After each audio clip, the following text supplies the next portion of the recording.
This is At Brookings, a review of news and events for the week of February 2nd, 2009. Hello and welcome to At Brookings. I'm Gigi Hinton. This week, the President and Congress continued to hammer out a plan to shore up the nation's ailing economy as Brookings experts offered advice and ideas.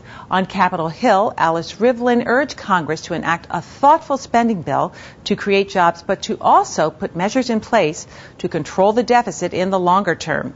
Bell Sawhill and Douglas Elliott also called for decisive action. I might have wished that there was more program reform in the bill.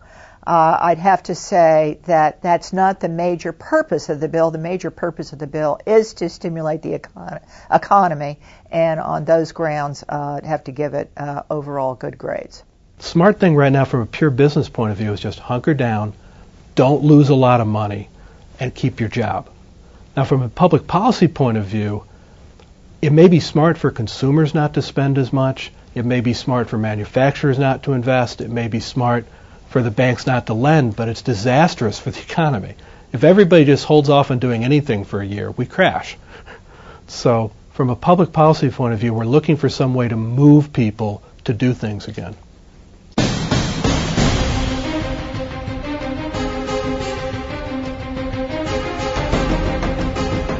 This week in White House Watch, a closer look at President Obama's Guantanamo Bay action with senior fellow Benjamin Wittes.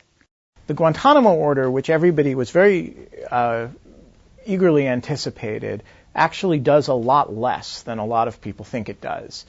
People think, that it's going to create this system in which we're going to depopulate Guantanamo within a year and send everybody home or charge them with a crime, right? The order actually doesn't say that.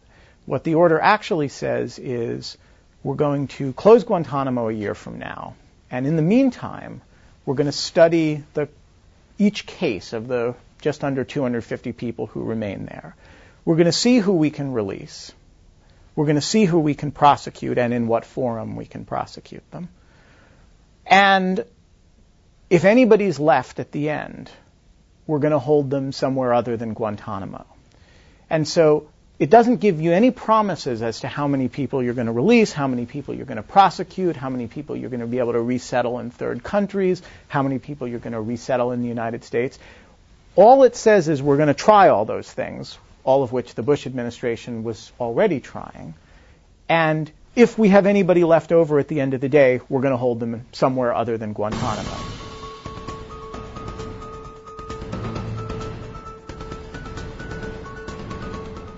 I think it's a good thing that he closed Guantanamo Bay, but with restrictions. We can't just let these people run free. It's a very good decision overall, and it shows that America stands for human rights and it doesn't torture and everything, and I guess it's a good decision. And I think it's going a long way towards reestablishing the rule of law in America. I think the symbolism alone is very powerful, even though it's going to be difficult to find a place for these people to go. And that's what I think. At Brookings is produced by the Brookings Institution. To learn more about the issues discussed on At Brookings, visit our website at brookings.edu.